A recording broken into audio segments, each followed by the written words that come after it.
Vai também tratar da obra trinitária de Deus, vai também tratar desse aspecto trinitário, né? Do verso de número 3 ao verso de número 7 vai tratar do Deus Pai, do verso de número 8 ao 9 vai tratar do Deus Filho, e do verso de número 10 ao 12 vai tratar do Deus Espírito Santo.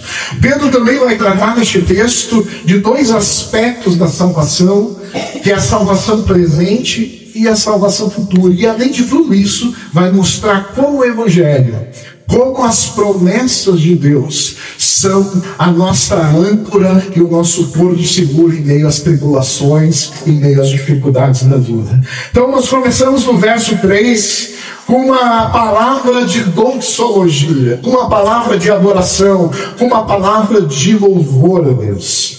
Por quê? Porque foi o Deus que nos elegeu, e mais, Pedro vai dizer, foi o Deus que nos regenerou. E percebam que tanto a eleição quanto a regeneração são obras monergísticas de Deus, são obras que Deus faz independentemente do ser humano. Não foi nós que nos elegemos, não foi nós que nos fizemos escolhidos, não, foi Deus quem nos escolheu, e não nos escolheu com nossos méritos, como disse o pastor Rodrigo na semana passada. Deus nos escolheu apesar dos nossos deméritos. É isso que a palavra de Deus nos diz. Nós somos escolhidos apesar dos nossos deméritos. E não apenas isso.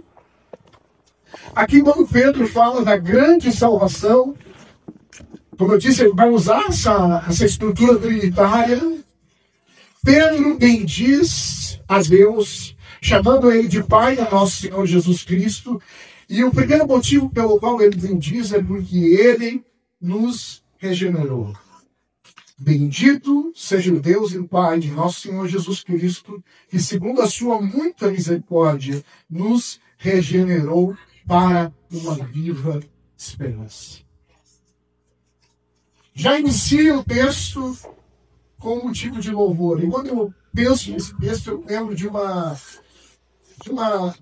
citação do Robert Charles Sproul, R.C. Sproul, que ele menciona que na primeira aula do doutorado dele na Universidade Livre de Amsterdã, na primeira palestra, logo que ele ingressa no doutorado, o professor que mais tarde se tornou orientador dele disse que toda teologia começa e termina com doxologia.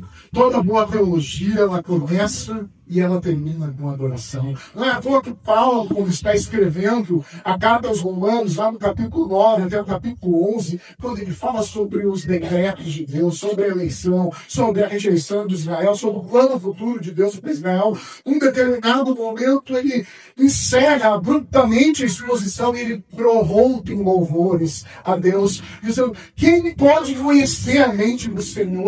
A Ele, por Ele, para Ele, são todas as coisas, a Ele seja a glória eternamente. É impossível meditarmos nas Escrituras Sagradas como um exercício frio de academicismo intelectual. Quando nós olhamos para a palavra de Deus, o nosso coração deve se aproximar com atitude de louvor, com atitude de adoração, com atitude de exaltação àquele que não apenas nos elege, mas Ele também nos regenera, segundo nos diz Pedro, para uma viva esperança. E regeneração é um termo constante no Novo Testamento para se referir à ação do Espírito Santo em nós, transformando a nossa inclinação para o mal numa disposição de fazer o bem. É também chamado de novo nascimento.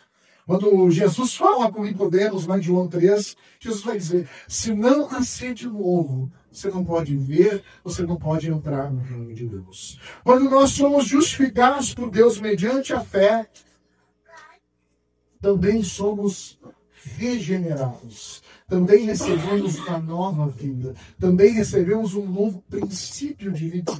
Pedro chega a chamar essa regeneração também de semente de vida. É gerada a vida de Deus na alma do homem. É uma obra de tal maneira extraordinária que Paulo vai dizer na segunda carta aos Coríntios, capítulo 5, verso 17, que se alguém está em Cristo, é nova criação.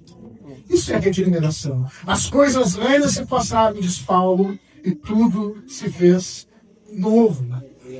Eu trouxe aqui como é um termo muito importante, eu trouxe uma definição de regeneração que eu tirei do livro Teologia Concisa de James Packer, onde ele define regeneração da seguinte forma: o conceito de regeneração é Deus renovando o coração, o âmago do ser humano, encontrando nele um novo princípio de desejo, propósito e ação. Uma propensão dinâmica que encontra expressão na resposta positiva ao Evangelho e a seu Cristo. A posição de Jesus desde o começo é que não há prática de fé em sua pessoa como Salvador sobrenatural, nem arrependimento, nem verdadeiro discipulado fora desse novo nascimento.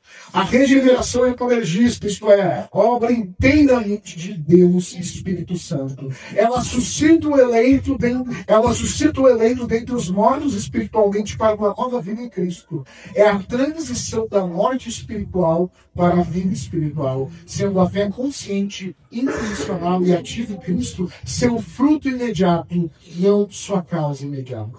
Ou seja, Pedro está aqui dando graças a Deus. Pedro está aqui louvando a Deus por uma obra que é realizada 100% pelo próprio Deus. Assim como Deus nos elegeu, assim como Deus nos amou, assim como Deus nos conheceu antes da fundação do mundo, a Bíblia vai dizer que Ele também nos deu uma nova vida, Ele também nos regenerou, Ele nos regenerou para uma viva esperança. E aqui Pedro enfatiza muito isso. Isso é um ato de Deus que é feito pelo Espírito Santo. Foi Deus quem nos regenerou. É Deus quem nos elegeu. E é porque é Deus que opera, porque Deus elege, porque Deus regenera, que a Ele deve ser dada glória nessa obra. Não é uma obra humana. Se fosse uma obra humana, Pedro poderia se dirigir à igreja e dizer parabéns para vocês que se regeneraram. Não, ele está dizendo bendito o Deus e Pai de nosso Senhor Jesus Cristo, que segundo a sua muita misericórdia nos regenerou para uma viva esperança. Pedro nos lembra que a fonte da salvação não está em nós, mas na misericórdia de Deus. Nos regenerou para uma viva esperança mediante a ressurreição de Jesus Cristo. É importante dizer isso. Deus não precisava fazer isso. Deus nos regenera por pura graça. A salvação é por graça mediante a fé.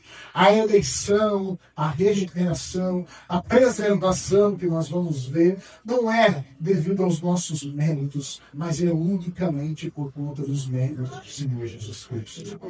Essa regeneração, Pedro vai dizer, é por uma viva esperança. É que é importante eu parar um pouco, porque esperança é uma expressão que no uso cotidiano da palavra não reflete aquilo que a Bíblia nos transmite nesse texto.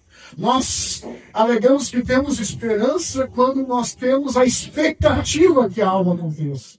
Eu tenho esperança de uma promoção, eu tenho esperança de que alguma coisa boa aconteça na minha vida. É uma expectativa que não é certeira, que não é real, que não é garantida. Não é dessa forma que Pedro está dizendo aqui.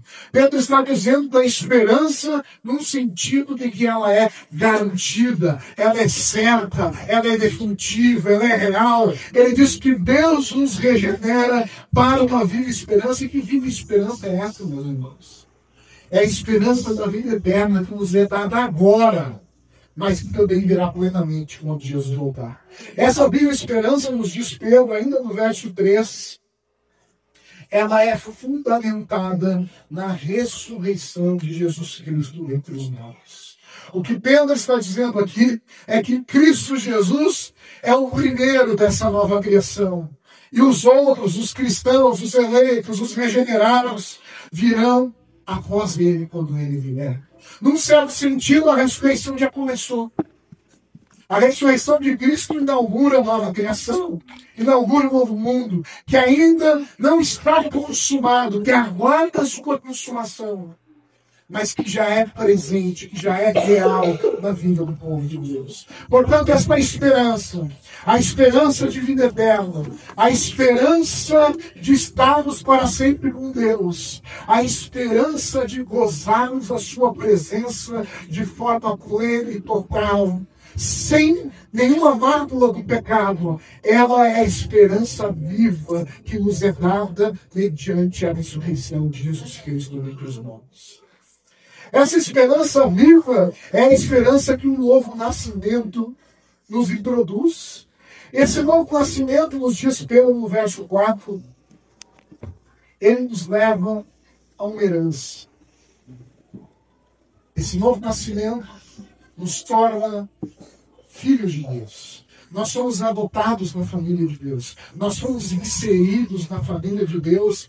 E agora, nos dias da Sagrada Escritura, que nós somos filhos de Deus adotivos, irmãos de Cristo e, portanto, herdeiro da herança celestial. Pedro começa a falar que, na medida em que esses cristãos foram eleitos, na medida em que esses cristãos foram regenerados mediante a ressurreição de Jesus Cristo dentre os mortos, agora eles têm uma herança. E aqui Pedro vai caracterizar essa herança. Ele vai dizer uma herança incorruptível, ou seja, uma herança que não pode ser corrompida, não pode ser destruída, não pode ser perdida. Pedro vai dizer que essa herança é sem mácula, ou seja, uma herança que não pode ser contaminada, manchada. E Pedro vai dizer uma palavra que para muitos de nós pode parecer grega, inacessível. Né? O que é isso, Isaac? É aquilo que não murcha, que não perde seu valor, que não desvanece. Pedro está, em outras palavras, dizendo que este mundo presente, ele é transitório, ele é passageiro. Nesse mundo tudo se corrompe, tudo se contamina e tudo se desvanece, tudo murcha. Mas a herança que Deus tem para os seus filhos, ela não pode ser corrompida, ela não pode ser manchada, e ela não murcha. Nós murchamos, às vezes queremos reverter esse processo com cirurgias plásticas, com tratamentos estéticos, mas a herança que Deus tem conosco não murcha, é eterna, é indestrutível. E aquela ideia é que justamente isso, à medida que nós somos feitos herdeiros de Deus, nós recebemos uma herança que, diferente das heranças terrenas que podem ser perdidas, deterioradas, roubadas, é uma herança eterna. Pedro vai além. Ele diz, ainda no verso de número 3, depois de caracterizar essa herança, ele vai dizer que essa herança está reservada nos céus para vós outros. É uma herança que está guardada, ou seja, nós não podemos entrar em fruto dela agora. Nós estamos aguardando a nossa herança. E não apenas guardadas no sentido de que nós estamos guardando, mas guardada no sentido de que essa herança é garantida, é certa. Não está sujeita a absolutamente nenhuma intempérie. E para não restar nenhuma dúvida disso, Pedro, veja como Pedro trata no verso 5. Pedro faz essa relação entre nós, os cristãos, aqueles que cremos, e a herança que nós temos em Cristo. Verso de número 5, ele diz, e sois guardados pelo poder de Deus mediante a fé. Percebam que não apenas a herança está guardada, mas Pedro vai dizer que os cristãos também estão guardados. Os cristãos também estão preservados por Deus para essa herança. Meus irmãos, de nada adiantaria Deus nos salvar, Deus nos eleger, Deus nos regenerar, se Ele não nos guardasse. Se a salvação fosse como muitos pensam, Deus chega para nós, seu Espírito, está salvo, está regenerado, está eleito, agora faz por ti, meu filho, te ajuda que eu te ajudarei. Não é isso. Se fosse assim, nós perderíamos essa salvação. Pedro está tratando aqui de uma doutrina que nós chamamos de doutrina da perseverança dos santos. Aqueles que foram eleitos por Deus, que foram regenerados pela obra do Espírito Santo, mediante a ressurreição de Jesus Cristo. Aqueles que têm uma herança garantida no céu, eles também são preservados para essa herança. Deus não apenas nos salva, mas Ele é aquele que preserva a nossa fé. Aleluia. É por isso que Paulo podia olhar com ousadia para a igreja e dizer: meus irmãos, aquele que começou com a obra em vós, há de aperfeiçoar pela dia da sua vida. Porque não é nós que nos mantemos em pé, não é nós que asseguramos a nossa própria salvação, mas Pedro diz aqui que o próprio poder de Deus nos guarda para a salvação pela qual nós fomos chamados. O poder de Deus nos guarda, nos preserva. Nós somos guardados pelo poder de Deus. E aqui Pedro acrescenta: mediante a fé. E é isso que Deus mantém vivo em nós. A fé no Senhor Jesus. A confiança nas promessas de Deus. Pelo seu poder, o que Pedro está dizendo é que Deus nos mantém crentes pelo seu poder. Não apenas garante a nossa herança, mas garante que cheguemos até o final. Garante que perseveremos na fé. Garante que nós chegaremos na nossa herança. A garantia de Deus é que um dia todos aqueles que Ele elegeu vão ouvir do Senhor Jesus Cristo: bem está, servo bom e fiel. No pouco me foste fiel, sobre muito te colocarei. Entra no gozo do teu Senhor. Aleluia. É o que Jesus diz no Evangelho de João: que ninguém pode arrancar os seus das suas mãos. As minhas ovelhas ninguém pode arrebatar das minhas mãos. Em João 10, Jesus vai dizer exatamente isso. É o que Paulo vai dizer em Romanos capítulo 8, verso 28. Pastor Rodrigo falou no domingo passado sobre o pré-conhecimento de Deus. Aqueles que Deus conhece em amor. E Paulo diz em Romanos 8, 29, aqueles que de antemão conheceu, que Deus pré-conheceu, que Ele amou desde toda a eternidade.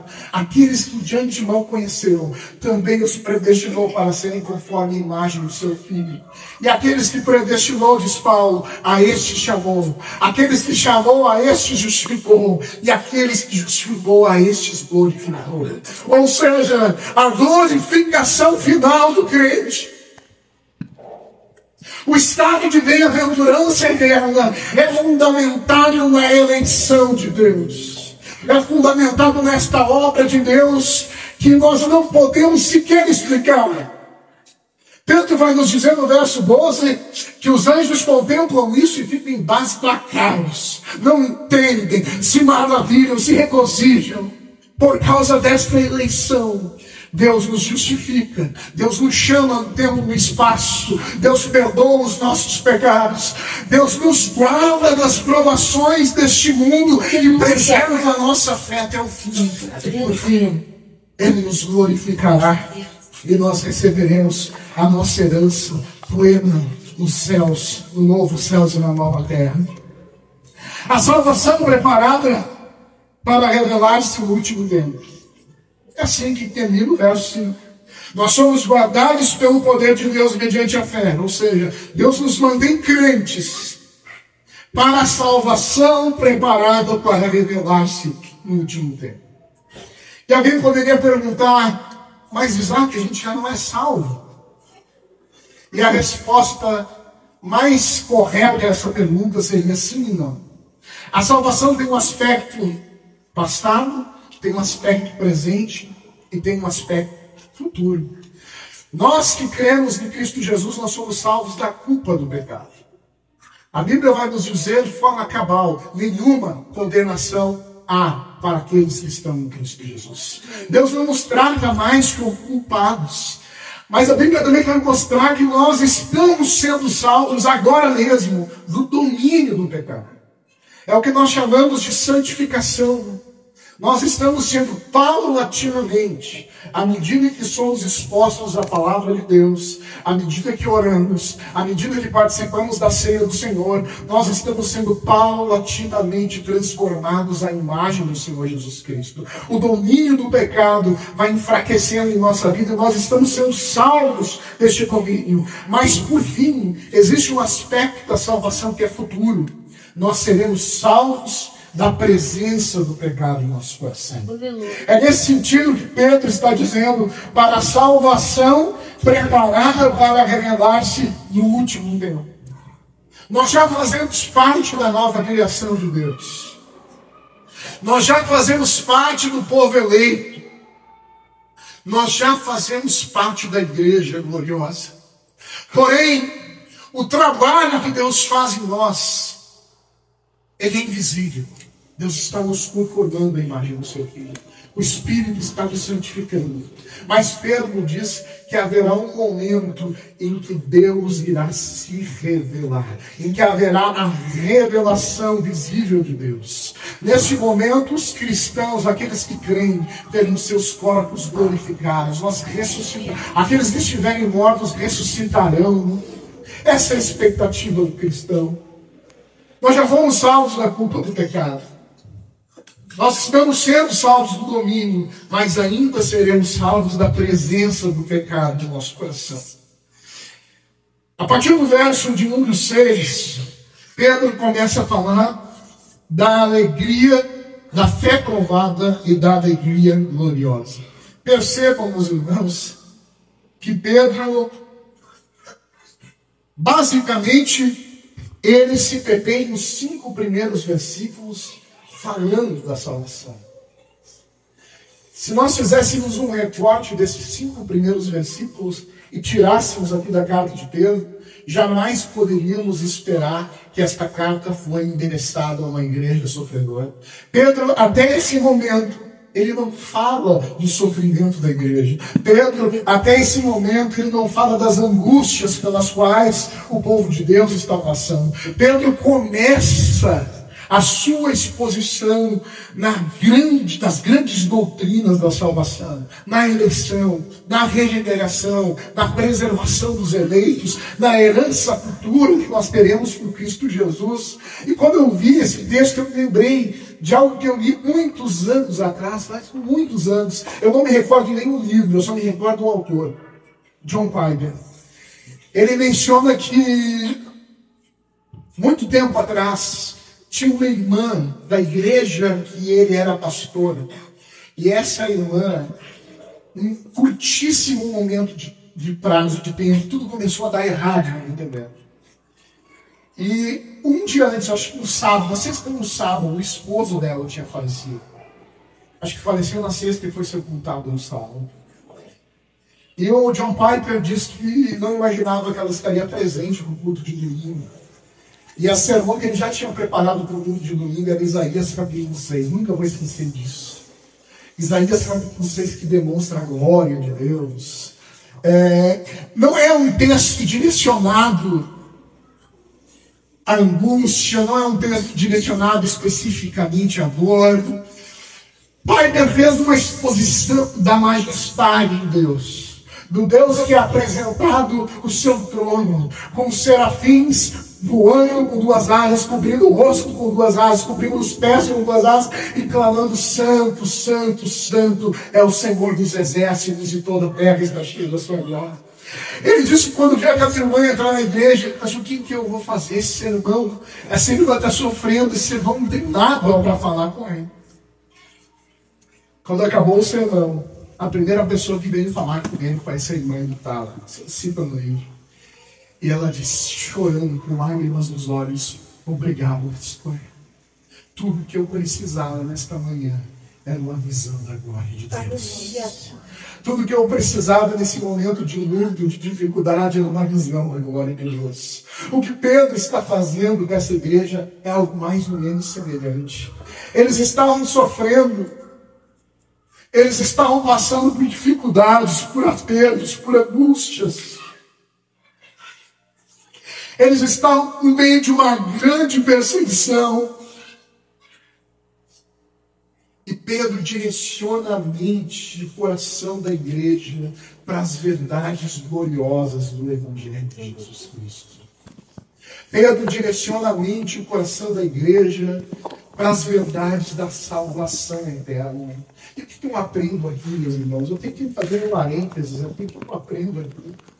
Que aquilo que vai nos animar, aquilo que vai nos fortalecer, aquilo que vai nos manter, não é uma palavra positiva, não é meramente uma declaração triunfante. A solução para as nossas angústias não vão ser encontradas no livro de autoajuda, de desenvolvimento pessoal. Tudo isso é muito raso, tudo isso é muito superficial. Aborda só a superfície, pode dar uma fagulha de alegria, uma fagulha de esperança, mas não é suficiente para atingir a alma de um coração angustiado, temeroso, que está em luta, que está duvidando, que está enfrentando dificuldades. O que nós precisamos quando estamos diante das dificuldades é olhar para Cristo, é olhar para o Evangelho, é olhar para as promessas de Deus nas Sagradas Escrituras. O que anima a igreja em tempos de dificuldade é saber, como o pastor Rodrigo pregou no domingo passado, que nós somos peregrinos e forasteiros. Nós não somos deste mundo. Nada aqui é permanente. Tudo aqui murcha, tudo aqui desvanece, tudo aqui se corrompe. Mas nós somos filhos da ressurreição e aguardamos a nossa herança. Amém. É assim que Pedro trata a angústia que a igreja está enfrentando. É assim que Pedro trata as mazelas, as dúvidas, as inquietações. Eu nunca vou me esquecer também de um livro do pastor David Martin Lloyd Jones, um livro chamado Depressão Espiritual, que ele diz que no momento de maior dificuldade do cristão, no momento de depressão, de angústia, a receita de Deus, ele diz, citando Salmos, é pregar a palavra para nós mesmos. Salmista que às vezes, por que está abatido a minha alma? Ele começou a se questionar e começou a trazer as promessas, as esperanças do Evangelho, da palavra de Deus para o coração dele, para lidar com aquele momento de angústia. Ficar refletindo, como nos diz a confissão positiva, a nova era, o novo pensamento, que tudo vai dar certo, como se fosse uma mágica, como se fosse, para quem é mais velho, um parangarinho de renigma, que muda tudo. Ficar repetindo fórmulas não vai ajudar em nada.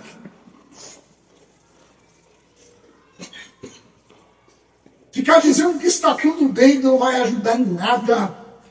Porque a nossa palavra, ao contrário do que diz essas pessoas, não tem poder nenhum. Mas a palavra de Deus é uma terra dos meus sacanos. A palavra de Deus é ponta vazia. E é por isso que Pedro tenta inundar o coração daquela igreja com a firme esperança do Evangelho, para que por meio dessa esperança eles conseguissem olhar para a perseguição, para a angústia, para a dificuldade com outros olhos. Nos versos 6 e 7, Pedro aplica tudo que ele falou, a situação presente deles. Diante de tudo que foi dito até aqui, alguém poderia perguntar por que todo esse sofrimento humano? Pedro reconhece o sofrimento. Pedro não nega. Verso de número 6, Pedro vai falar, se necessário, sejais contristados por várias provações. Enquanto por um lado nós exultamos, verso 6, nisto exultai, embora no presente tempo, se necessário, sejais contristados por várias provações. É interessante que, enquanto por um lado nós exultamos com todas as bênçãos da salvação, ao mesmo tempo nós nos entristecemos. É isso que Pedro está dizendo. O cristianismo não é uma espécie de estoicismo. Não é negar o sofrimento. Não é se manter resiliente. não é fortalecer a nossa disciplina, meus amigos. O cristianismo é um estilo de vida sobrenatural que só pode existir por meio da operação do Espírito Santo. Isso aqui é uma espécie de paradoxo cristão. Ele é alegre e triste ao mesmo tempo. E aqui o mais importante, essa tristeza nunca pode roubar a exultação ou a alegria da salvação. Essa tristeza nunca pode roubar. É o que Pedro vai dizer aqui. Eu sei que vocês estão passando por provações. Eu sei que vocês estão passando por um tempo difícil.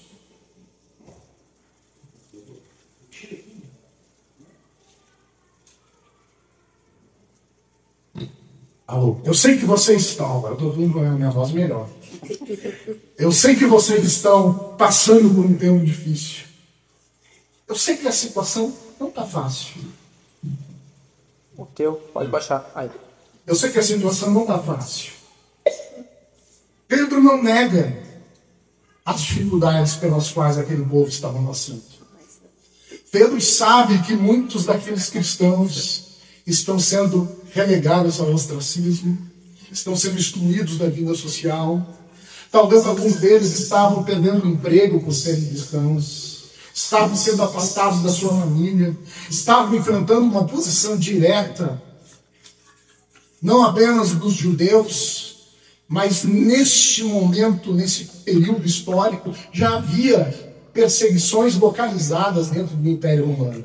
Provavelmente essa carta foi escrita pouco antes do incêndio que ocorreu em Roma no ano de 64. Já era um período difícil. Não era uma perseguição global, mas já estavam enfrentando dificuldades por conta da sua fé. Pedro não vai negar isso. Pedro tão somente diz para os cristãos que em momentos difíceis nós devemos inundar a nossa mente com as verdades do Evangelho. Pedro vai dizer para essa igreja que em momentos de dificuldade não é a negativa, não é simples palavras, não é um escapismo que vai nos manter firmes, mas é o Evangelho de nosso Senhor Jesus Cristo, pela qual nós fomos feitos estrangeiros neste mundo e estamos aguardando a nossa herança celestial. É isso que Pedro diz. Nisso vocês exultam na certeza de que tudo isso vai passar e que Deus irá nos guardar até o final. Deus irá nos guardar até o final. Pedro não ignora a dor, mas coloca ela em perspectiva. E vejam os termos que Pedro usa. Pedro vai dizer: nisto exultai, embora no presente. Primeira expressão que eu quero chamar a atenção: presente. Essas provações são no presente. O mundo futuro que se aproxima não tem mais provação. Pedro está fazendo esse contraste entre aquilo que é transitório e aquilo que é eterno. A herança que murche e a herança que não murche. A provação é no presente, mas Pedro está dizendo: vai passar. Deus está cuidando de ti. Aleluia. Em segundo lugar, Pedro diz, e algo que alguém poderia até ficar irritado, que elas são breves. Ou seja, essas provações, elas duram pouco à luz da eternidade que nos aguarda. É por isso que Paulo pode dizer: porque a nossa leve e momentânea tribulação produz para nós um peso de glória acima de toda comparação. É leve, é momentânea, é breve. Deus não deixa, meus irmãos, a gente ser provado acima daquilo que nós podemos aguentar. É breve. Eu gosto muito daquele texto. Eu vou pedir para vocês abrirem. 1 Coríntios, capítulo 10, versículo 13. 1 Coríntios, capítulo 10, verso de número 13. Eu quero que você se agarre a essa promessa. Nos diz a Sagrada Escritura: não sobreveio sobre vós tentação que não fosse humana, mas Deus é fiel e não permitirá que sejais tentados além das vossas forças. Pelo contrário, juntamente com a tentação, vos proverá livramento, de sorte que a possais pôr. Amém. O que Pedro está dizendo aqui, concorda com aquilo que Paulo diz, é que essas provações não anulam o cuidado de Deus. Aquele Deus que nos prometeu, e nós vimos há pouco, que irá nos preservar salvos e seguros até o fim, é o Deus que está conosco nas nossas provações. O Deus que prometeu que aqueles que Ele elegeu, aqui eu vou usar uma metáfora que Paulo usa muito, que é a metáfora da corrida. Nós temos um atleta, que é o nosso pastor, metáfora da corrida, que Pedro está dizendo, aquele que estava lá, que Deus elegeu, que deu largada na saída, ele vai romper a fitinha na linha de chegada. Se Deus elegeu, se Deus regenerou, não importa se for uma corrida rasa de 100 metros ou se for uma maratona de 42 quilômetros, se você for um eleito por Deus, um regenerado pela obra do Espírito Santo, você vai romper aquela fita de chegada, porque Deus é poderoso para nos preservar. É isso que nos diz a palavra. Aleluia. E aqui Pedro entra em algo que também nos dói. A aprovação é presente, ela é breve, mas ele diz que ela é necessária. A aprovação é necessária. Se necessário, diz Pedro, Deus usa as provações para a nossa disciplina e crescimento espiritual. Deus usa as provações para a nossa disciplina e crescimento espiritual. Não é sempre que Deus manda aprovações. Pedro vai usar essa explicação, se necessário. Nós, evidentemente, não enfrentamos o mesmo tipo de oposição que os cristãos na Nigéria, lá com Boko Haram, estão enfrentando, ou na Coreia do Norte, ou na janela 10x40. Nós, na grande maioria das vezes, não perdemos emprego por causa da nossa fé. Mas existem irmãos nossos ao redor do mundo hoje que são mortos, que perdem suas famílias, que perdem todo o contato, toda a vida social que eles têm, porque eles professaram o nome de Jesus. Existem cristãos ao redor do mundo que morrem todos os dias por causa do Evangelho de Jesus Cristo. Se necessário, nos diz Pedro, Deus usa as provações para a nossa disciplina e para o nosso crescimento. E qual é o propósito disso? Verso 7 vai dizer. Qual é o propósito disso? Para que, uma vez confirmado o valor da vossa fé, muito mais preciosa do que o ouro perecível, mesmo apurado por fogo, redunde em louvor, glória e honra na revelação de Jesus Cristo. O alvo de Deus com as nossas provações é que essa fé que Ele nos deu seja depurada. Que essa fé seja depurada, e aqui a figura é a figura do ouro. Quem conhece o processo de extração do ouro, nós vemos às vezes aqueles campos de garimpo. O ouro não sai puro, ele sai cheio de mistura. Só que cada metal se funde, derrete a uma determinada temperatura. E o ouro resiste muito fogo. Então coloca fogo naquela pedra para que tudo aquilo que não é ouro caia, seja liberado e apenas o ouro permanece. Assim, nós também precisamos disso, porque a nossa fé, ela também é misturada.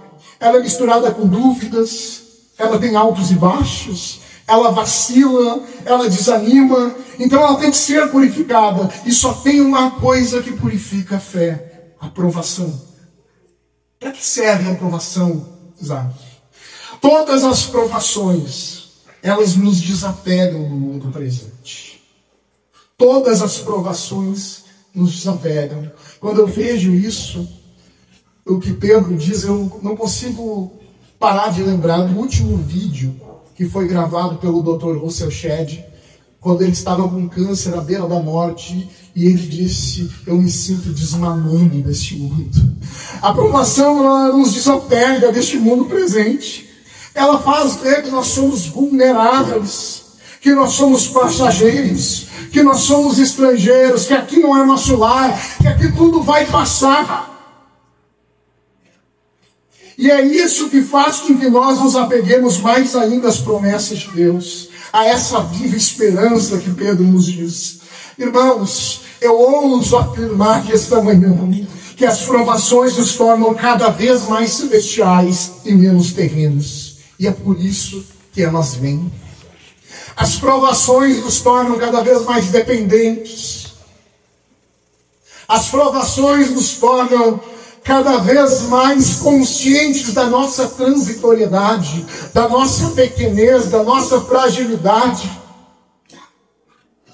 Basta um escorregão no banho, uma batida na cabeça para ficar vegetativo. A vida é transitória. Neste mundo tudo murcha. Pedro está nos dizendo: coloquemos a nossa esperança naquilo que é permanente, que é eterno, que é glorioso e que foi preparado por Deus para nós desde toda a eternidade. As provações servem justamente para isso. O objetivo é que essa firmeza do crente, por meio das provações, porque vejam, Pedro não está falando aqui só de provações. Pedro está dizendo que Deus permite e ordena essas provações, ao mesmo tempo que Ele nos protege e nos guarda. Ao mesmo tempo que Ele vai garantir que nós vamos romper a fitinha lá na linha de chegada da corrida da fé. Ao mesmo tempo que vem as provações, tem um Deus que está nos guardando e que nos prometeu que não vai vir sobre nós nada que nós não poderemos aguentar, porque junto com as provações virá uma medida de graça, virá uma medida de ajuda, virá um Consolador, o Espírito Santo nos amparando, nos auxiliando, nos ajudando na nossa caminhada cristã. Que verdade maravilhosa do Evangelho de Jesus Cristo. Que verdade gloriosa. Cristianismo não pode ser, como eu disse, misturado, não pode ser entendido como uma espécie de estoicismo, uma vida moral, uma vida íntegra, uma vida reta pelo esforço humano e que não tem um propósito último. Eu lembro um monge que era de uma não sei se chama de dinastia, de um segmento do monastério, em que eles faziam que longos períodos votos de silêncio, ficavam contemplando, faziam votos de silêncio. E uma vez na Itália, esse monge foi ser entrevistado num programa televisivo, e depois de perguntar sobre a vida monástica, sobre os votos de silêncio, alguém olhou para esse monge, o entrevistador, e disse para ele: tá, mas me diz uma coisa, se tudo isso que tu acredita, se no final se provar falso, se provar mentiroso, o que vai ser da tua vida? Qual é a tua resposta diante disso? E o monge respondeu: ainda que tudo isso se mostrasse errado, falso, mentiroso, eu teria vivido uma vida bela, eu teria vivido uma vida moral, eu teria vivido uma vida agradável, eu teria vivido uma vida tranquila, teria feito bem ao próximo. Irmãos, nada disso é cristianismo. Paulo nos diz em 1 Coríntios capítulo 15, que se Jesus Cristo não ressuscitou, é vã a nossa fé. Paulo diz em 1 Coríntios capítulo 15, ele diz: olha, se não existe ressurreição, por que eu não tenho feras em Éfeso? Por que eu fui perseguido? Por que eu enfrentei tanta dificuldade? Se não existe ressurreição, comamos e bebamos, porque amanhã morreremos. Esse monge não podia estar mais divorciado da verdade do Evangelho. A vida cristã não é simplesmente uma vida resiliente à luz do sofrimento, uma espécie de estoicismo melhorado, não. A vida cristã é vivida no poder do Espírito Santo. E o que nos mantém é o Espírito Santo e a alegria, o gozo das promessas que Ele nos prometeu e que Deus torna viva em nosso coração por meio da Sua palavra. Por fim, eu vou avançar aqui. Os três últimos versículos.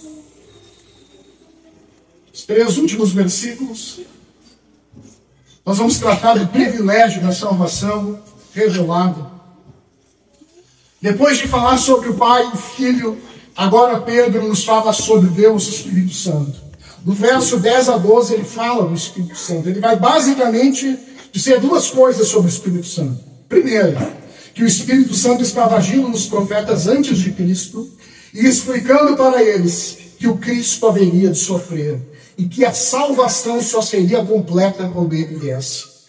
Segunda verdade desse texto é que o Espírito Santo está agindo agora, através dos pregadores da palavra, levando a mensagem que é a mensagem que transforma e pela qual Deus chama aqueles a quem ele elegeu. Verso 10 e verso 11 nos diz assim a palavra de Deus. Por isso, já ler 2 Pedro, verso 10 e verso 11. Foi a respeito desta salvação que os profetas indagaram e inquiriram, os quais profetizaram acerca da graça a vós outros destinada. Investigando atentamente qual a ocasião, ou quais as circunstâncias oportunas, indicadas pelo Espírito de Cristo que neles estava, ao dar de antemão testemunho sobre os sofrimentos referentes a Cristo e sobre as glórias que os seguiriam. A salvação, Pedro está dizendo, não é uma coisa nova. Essa mensagem do Evangelho não é nova. Não foi Pedro que inventou. É uma mensagem que já existe antes mesmo da primeira vinda de Jesus. Tanto é que nós chamamos na teologia Gênesis capítulo 3, verso 15, como o próprio Evangelho. Pedro está dizendo que há uma continuidade entre o Antigo e o Novo Testamento.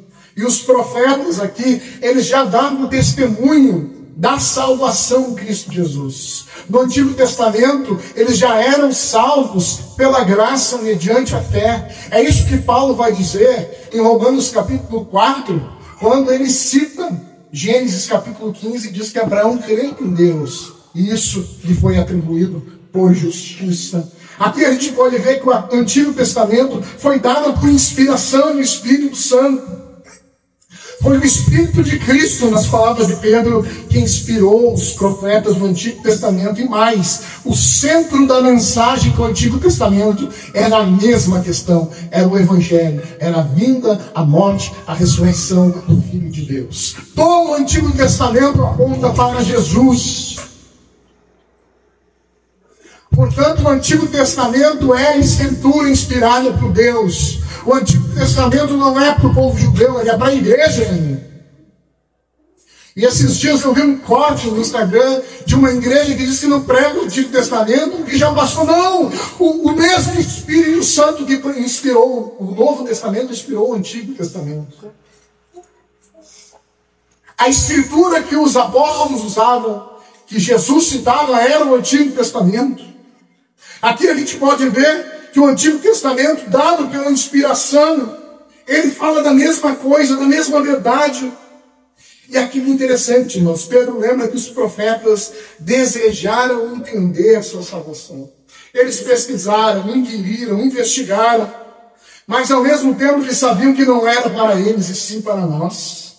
O mesmo Espírito que estava nos profetas é o Espírito que está hoje, nos diz a palavra de Deus, naqueles que vos pregam a palavra, chamando o arrependimento, falando da salvação por meio de Cristo, instando a mesma voz que ecoou naquela província da Ásia, ecoa hoje, independentemente dos sofrimentos, permaneça firme e bombeie o teu coração com a mensagem do Evangelho. Interessante, o Espírito revela isso. E aqui, a verdade gloriosa do Evangelho. Os profetas do Antigo Testamento eram salvos na esperança da vinda do Messias. Eles olhavam, eles tinham sombras, tipos, alegorias. Eles ansiavam. Imagina só um profeta, vejam os livros proféticos. Eles tinham recortes de revelação, lambejos. Eles não conseguiam ver o quadro inteiro. Eles não conseguiam enxergar o panorama todo como nós enxergamos hoje. E é por isso que eles ficavam, de certa forma, ansiosos, querendo entender, requerindo, indagando sobre essa salvação que foi manifestada com a vida, com a morte, com a ressurreição e com a ascensão de Jesus Cristo. Eles ficavam maravilhados com isso, mas eles não tinham um quadro completo. Mas ainda assim há uma unidade entre o Antigo e o Novo Testamento, e eles eram salvos da mesmíssima forma que nós, pela graça, mediante a fé. E aqui no verso 12, para encerrar, tem um texto difícil. Depois os profetas indagar, perquirir, investigar, olha o que o texto vai dizer no final. Depois de dizer que essa mensagem hoje é pregada pelos que pregam o Evangelho, Pedro encerra. Eu tinha mais comentários para fazer aqui sobre a autoridade dos apóstolos e profetas, mas vou deixar para uma outra ocasião. Pedro encerra dizendo: coisas essas que os anjos anelam perceber. Meu Deus. Pedro está dizendo que os anjos ficam maravilhados por graça de Deus. Os anjos não entendem como Deus pode salvar pecadores como nós. Os anjos não conseguem entender a dimensão da glória que existe no sangue do Evangelho. Tanto é que quando Jesus nasce, quando Jesus vai nascer, os anjos aparecem aos pastores, os anjos aparecem, e a visão que eles têm é dos anjos triunfantes, louvando, glória a Deus, das maiores alturas. Eu fico imaginando os anjos olhando aquele que sustenta o universo, aquele que nos diz a palavra de Deus, que tudo foi criado por ele, sem ele nada que foi feito se fez homem, menino, indefeso, se fez frágil. Os anjos olham e prorrompem em adoração a Deus. Eles não conseguem entender a extensão do mistério, a profundidade da graça. Os anjos não compartilham do pecado conosco. Eles não sabem o que é ser pecador e ser salvo por graça. Eles não sabem o que é ser eleitos. Eles não sabem o que é ser regenerados. Eles não sabem o que é ser inimigos de Deus e ser reconciliados com Cristo. Eles não sabem o que é ser adotados na família de Deus. Eles não sabem o que é passar da morte para a vida, das trevas para a luz. Eles não sabem, na linguagem de Pedro, o que é ser feito sacerdócio real, nação santa, povo específico, chamado para anunciar as virtudes daquele que me chamou das trevas para a sua maravilhosa luz. Os anjos olham isso e ficam impressionados. Eles anelam para estudar a salvação, porque os anjos caídos não foram alvos da graça e da misericórdia de Deus. Conquanto fossem superior a nós, conquanto fossem mais sábios do que nós, Deus rejeitou os anjos caídos e Deus escolheu da humanidade caída um pouco para a sua glória. Veja como Pedro termina a mensagem do Santo Evangelho.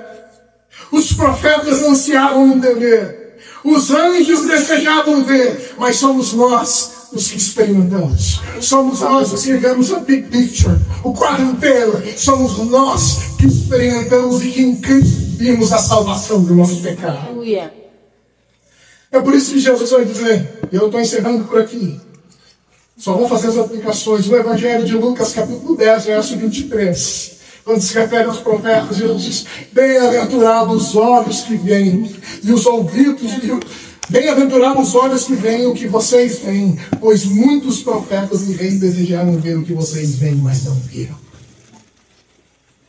Olha, os santos do Antigo Testamento ficavam perquirindo, ficavam tentando entender, eles só tinham pequenos recortes, gotinhas, conta-gotas. Nós experimentamos um rio de águas vivas, a obra que nos regenera. Os profetas anciavam, os anjos ficam extasiados. Não é à toa que Paulo começa esse trecho dizendo: bendito seja o Deus e Pai do nosso Senhor Jesus Cristo. Porque Ele salva, porque Ele elege, porque Ele regenera, porque Ele preserva uma raça humana caída que merecia o inferno. Qual é a conclusão desse trecho, irmãos? Verso 3 a 5 nos diz que a nossa salvação é segura e eterna. É tão segura, é tão garantida, quando Deus permanece no trono do céu. Só haveria hipótese de perdermos a nossa salvação se o trono estivesse desocupado. Mas não, o trono está bem ocupado. Jesus reina, Jesus governa, Jesus protege. E não só isso, Jesus ora pelos seus. Nós temos esse evangelho de uma oração sacerdotal. A carta aos Hebreus também diz que Jesus está intercedendo. Por isso que Deus nos preserve. Nós somos alvos da intercessão contínua do Filho de Deus. E Ele nos preserve os filhos. Aleluia. Segundo lugar, a nossa fé é provada, purificada. A provação não existe para nos destruir, para acabar com a nossa esperança. Mas a provação muitas vezes nos tira daquilo que é frágil e inconstante e nos coloca na rocha sólida. Assim como o ouro, nós precisamos ser depurados das nossas inconstâncias, das nossas incredulidades, dos nossos medos, das nossas inseguranças. Assim como o ouro é purificado pelo fogo, nós precisamos ser purificados das nossas angústias, da nossa falta de fé. Em terceiro lugar, a nossa geração é privilegiada, vivendo o cumprimento daquilo que os profetas só desejavam. Só viam de longe. Nós temos a substância. E aqui as aplicações finais, eu vou rápido, já vi que passei do tempo. Primeiro, a salvação é pela graça. É uma obra monergística. Nossa única participação é com o nosso pecado. É por isso que a glória é dele. É por isso que bendito seja o Deus e Pai que nos elegeu, que nos predestinou, que traçou esse plano de redenção que foi consumado pelo Filho e aplicado pelo Espírito Santo em nossos corações. A salvação é pela graça. Mas eu não tenho nenhuma participação, Ismael. Não. Mas eu não entro para a fé, não. A fé é dom de Deus. Você recebeu fé para crer no Filho de Deus. Tem uma coisa que você entra nessa equação. Entra com o teu pecado. A única coisa que você participa nessa equação é com o pecado. É por isso que nos diz a Bíblia, em 2 Coríntios capítulo 5, verso 21, que aquele que não conheceu o pecado, Deus o fez pecado por nós, para que nele fôssemos feitos filhos de Deus. Aleluia. Segunda coisa, os cristãos travam luta contra o pecado, não por causa de algo que esteja em nós, mas por causa do plano gracioso de Deus, de escolher antes da fundação do mundo aqueles que ele salvaria.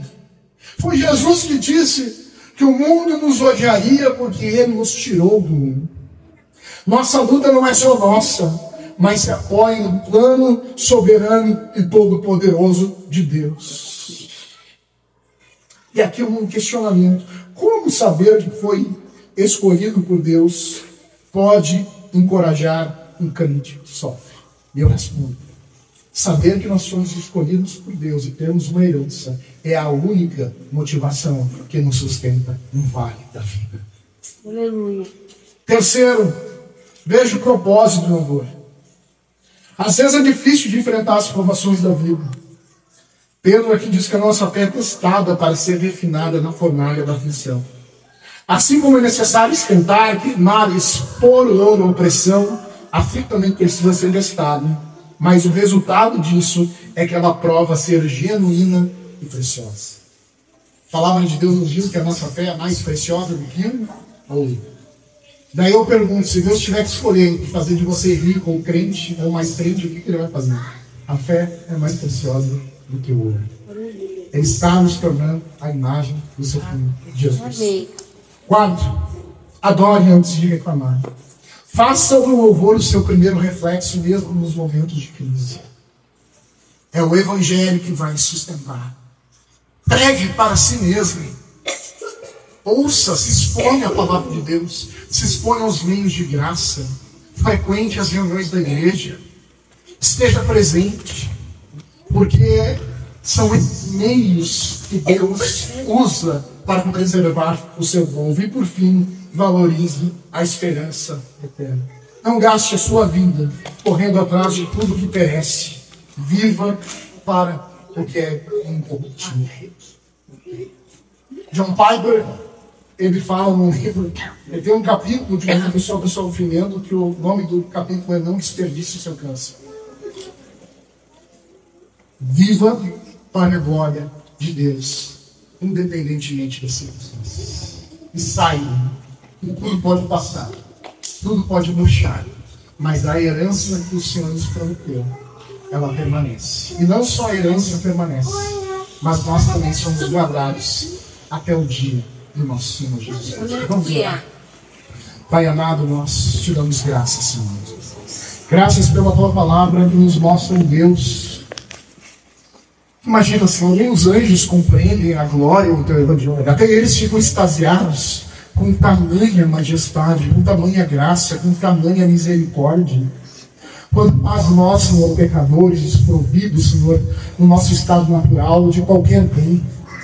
Mas tu nos elegeu, o Senhor nos amou, o Senhor nos agraciou, o Senhor nos deu, Senhor, não apenas a sombra, mas a substância. Nós vivemos num período em que temos acesso à tua revelação completa, à tua palavra, que nos mostra a vida por meio do Filho. Somos gratos por tudo isso, Senhor. E nesse momento eu quero encerrar essa oração, pedindo que tu estejas, Senhor, fortalecendo aqueles dentre nós que estão passando por períodos de provação. Que o teu Espírito, Senhor, que nos promete na tua palavra, que não vai vir tentação sem uma medida de graça para suportá-la, que o teu Espírito derrame essa medida de graça, a fim de que tudo, absolutamente tudo, seja para louvor e glória em tua graça. É o que nós te pedimos por Cristo Jesus, nosso Senhor.